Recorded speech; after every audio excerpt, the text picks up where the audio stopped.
మా ఛానల్స్ లో వ్యాపార ప్రకటనలు ఇంటర్వ్యూల కొరకు మాకు వాట్సాప్ మెసేజ్ చేయండి 7799978978.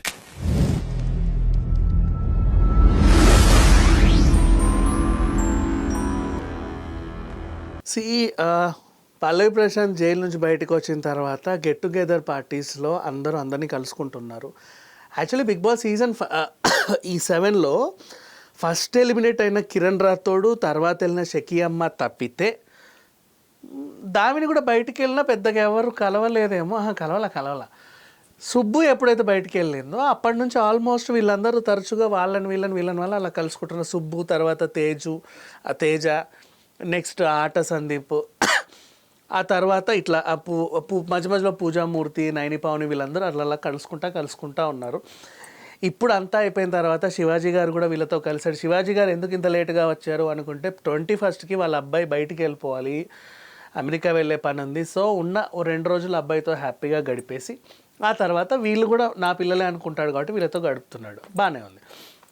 ఆ తర్వాత అశ్విని వీళ్ళందరితో కలవడం, ఆమె ఎలిమినేట్ అయిపోయిన తర్వాత వీళ్ళందరూ ఏదో గెట్ టుగెదర్ పార్టీలు చేసుకుంటూ ఉంటారు.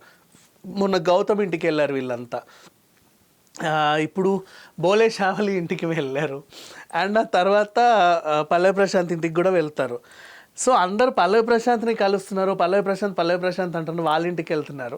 మరి అమర్దీప్ని ఎందుకు గెలవట్లేదు, అమర్దీప్ ఇంటికి ఎందుకు వెళ్ళట్లేదు అని చెప్పేసి చాలామంది న్యూస్ అనమాట. 1 సెకండ్, అమర్దీప్ ఇంటికి వెళ్ళట్లేదు అనేది బాగానే ఉంది. ఆ అబ్బాయి కూడా పిలవలేదు అనుకోవచ్చు కదా, అట్లా ఎందుకు అనుకోరు?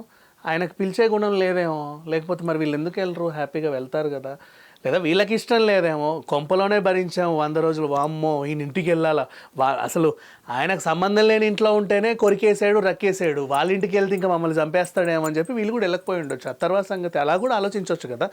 సో ఒక మనిషి మనతో ఉండకుంటే బాగుండు, మన జీవితంలో ఈ పర్సన్ మనకు వద్దు అనుకునే వాళ్ళని చాలామంది ఎప్పుడు దూరంగానే పెడతారు.